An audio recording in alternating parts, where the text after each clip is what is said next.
시청자 여러분 안녕하십니까? 상쾌한 주말 아침입니다. 어제 발표된 한국갤럽 여론조사에서 문재인 대통령이 집권 후 최저를 기록했습니다. 41%. 문재인의 어닝 쇼크입니다. 그런데 충격적인 것은 데드 크로스, 부정보다 긍정이 작은 것, 이 격차가 크게 벌어졌다는 것입니다. 부정이 49%, 긍정이 48%. 제가 옆에 2018년 10월과 2019년 1월 그리고 이번에 발표된 세 개를 비교를 해놨습니다. 문 대통령의 지지율은 집권 후 직후에 84%, 최고였습니다. 자, 그런데 2년도 못 돼서 지금은 41%. 반토막이 나고 말았습니다. 아마 4월 12일 한미 정상회담에서 트럼프 대통령이 웃는 얼굴로 문재인 대통령의 체면을 살려주면 약간의 지지율 반등이 있을지 모릅니다. 그러나 그런 것들은 다 일시적인 것입니다. 이 하락 추세는 누구도 막을 수 없습니다. 그리고 하락의 속도가 훨씬 더 빠를 것입니다. 조만간 40%대가 무너지고 30% 후반, 30% 초반, 연말에 올해 하반기에 만약에 30% 초반까지 내려가게 된다면 문재인 정권은 초비상, 문재인 정권의 IMF 위기입니다.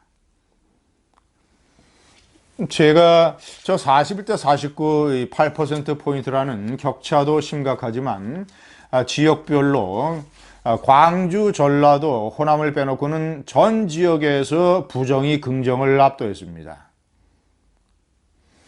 그러니까 지난해 6월 지방선거 때 문 대통령 정권이 완전히 압도했던 그 여타 부산, 울산, 경남, 대구, 경북, 수도권 이런 지역들이 전부 다 뒤집어진 겁니다. 41대 49%, 제가 지역별로 경기, 특히 경기가 41대 49, 저 퍼센트를 그대로 반영을 했고, 서울은 좀 더 벌어졌습니다. 41대 52. 자, 그러니까 이 문재인 대통령의 전통적인 지지 기반으로 할 수 있는 수도권에서 문 대통령의 지지도가 급격하게 쇠퇴하고 있는 것입니다. 자, 이것은 무엇을 의미하느냐? 일시적인 정책 실패나 또는 인사 농단 또는 북한 문제가 잘 풀리지 않는 것, 이러이러한 것, 일시적인 걸로 춤을 추던 지지율이 문재인 정권의 본질적인 문제로 인해서 완전히 하락 추세로 굳어졌다는 것을 의미합니다. 지난 2017년 대통령 선거 때 문재인을 찍었던 41%, 자, 그리고 정의당까지 합치면 47%입니다. 좌파 문지당 문재인 지지 세력이 47%, 홍준표, 안철수, 유승민을 합쳐서 52%, 47%의 문재인 대통령을 당선시켰던 그 지지율에서도 6%포인트나 빠졌다는 것입니다. 이것은 무엇이냐? 문에게 기대했던 사람들이 문의 민낯을 보고 등을 돌리기 시작했다.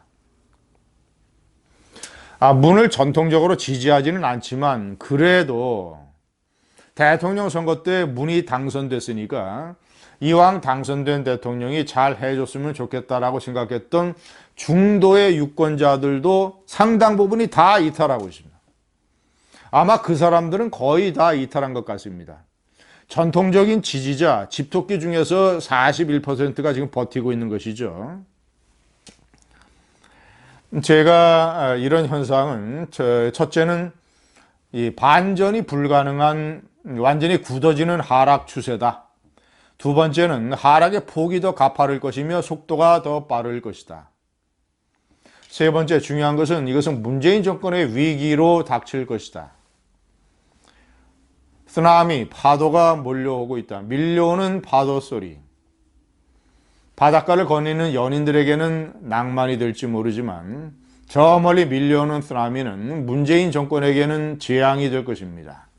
재난이 될 것입니다. 제가 대표적인 파도 7가지를 소개를 해드리겠습니다. 1번, 집권당의 반란. 자, 이제 슬슬 집권당에서 이 정권을 비판하는 목소리가 나오기 시작하고 있습니다. 뭐 전에도 이제 간헐적으로 있었습니다만은 이해찬 대표가 경제 정책을 수정해야 된다라는 필요성을 얘기하고 나섰습니다. 지난 4.3 보궐선거에서 창원 성산과 통영 고성에서 이해찬의 민주당이 얼마나 유권자들에게 매력이 없는 정치 세력인가가 증명이 됐습니다. 특히 창원 성산 같은 경우는 이 탈원전 경제 위기를 피부로 느끼고 있는 곳입니다. 통영 고성도 마찬가지입니다. 성동 조선소의 위기, 지역 경제의 침체. 자, 거기다가 이 좌파 문재인의 멘토, 좌파 골수, 이해찬의 이 집권당 대표의 이미지는 전혀 매력적이지가 못합니다. 자, 집권당 내에서 반란은 왜 일어나느냐? 이 사람들이 자기들의 밥그릇이 걸려있기 때문입니다. 아직도 민주당의 지지도는 한국당 지지도보다 이 한국갤럽의 조사에 따르면 뭐 37대 22. 자, 이것은 이제 다른 요인을 분석을 해 봐야 되겠습니다만은 그렇지만 집권당은 내년 4월 총선을 걱정하지 않을 수 없습니다. 두려운 것입니다. 국회의원들이 자신들의 밥그릇이 날아갈까봐 이념도 중요하지만 국회의원들이 먼저 움직이는 것은 밥그릇입니다. 내년 4월 총선의 밥그릇이 위기에 처했기 때문에 이제 집권당 내에서 반란의 목소리, 저항의 목소리, 비판의 외침이 나올 겁니다. 이미 수개월 전에 송영길 의원이 신한울 3호기 4호기 일부 원전 건설을 재개해야 된다는 얘기를 했습니다. 아마 이런 식의 탈원전 정책을 없애야 된다. 4대강 보를 때려 부셔서는 안 된다. 뭐 이런 식의 얘기가 집권당 내에서 튀어나올 것입니다. 2번, 검찰과 법원의 저항. 저는 특히 검찰을 주시하고 있습니다. 서울 동부지검에서 지금 밀어붙이고 있는 환경부 블랙리스트 사건과 김태우 수사관의 폭로 사태.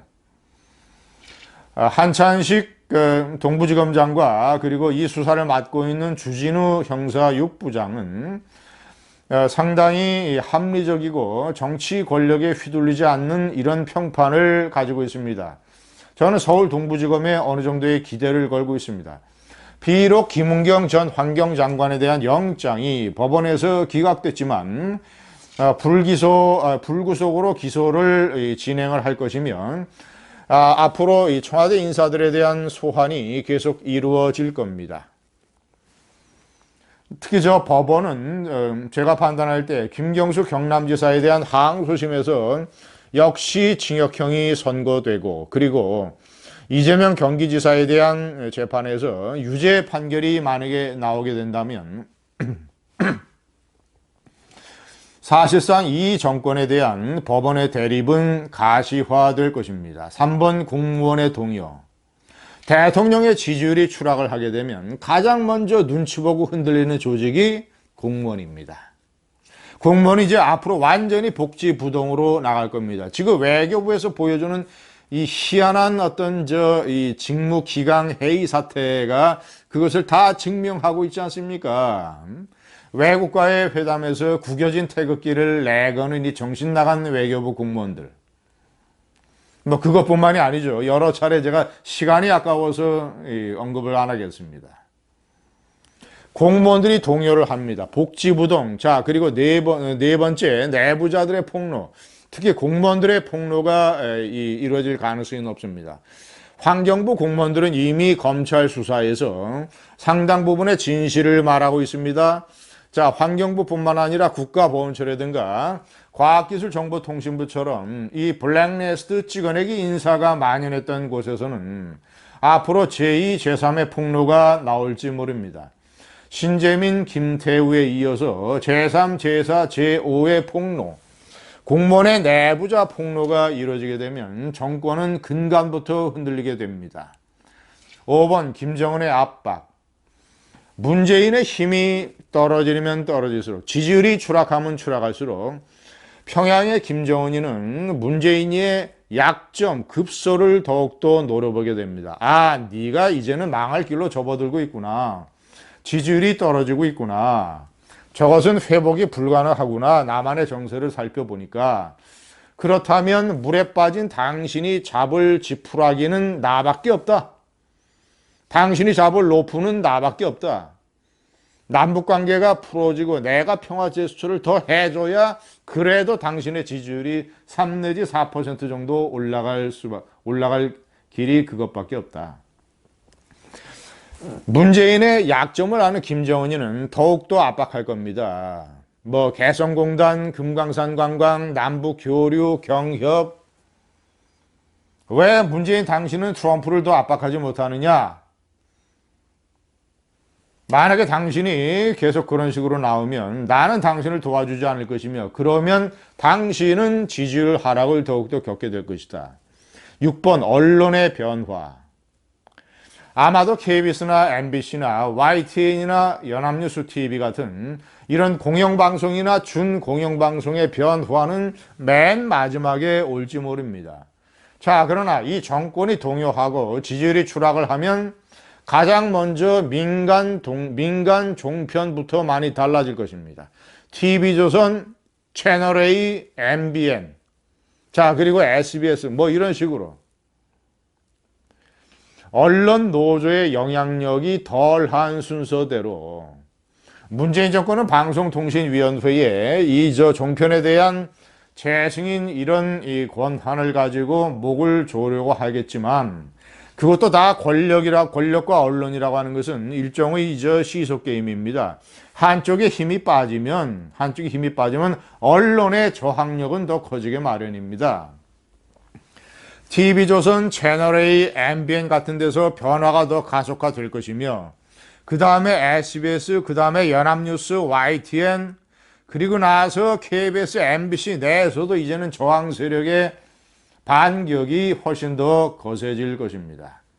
마지막으로 내년 4월의 한국당의 득세. 지난 4.3 총선이 사실상 한국당의 승리요. 이런 흐름은 한국당이 커다란 실수만 하지 않는다면, 한국당이 대개혁과 앞으로 우파 세력의 중심이 되는 이런 노력을 계속해 나간다면, 친박과 비박의 그 지긋지긋한 갈등을 재현하지 않는다면, 문재인 좌파 실정에 대한 나름대로의 적절한 대안을 내놓는다면, 내년 4월 총선을 위한 공천의 대개혁, 공정공천의 방안을 마련한다면, 내년 4월 총선에서 한국당의 반격은 4.3 재보선보다 훨씬 더 문재인 대통령에게 치명적일 겁니다. 감사합니다.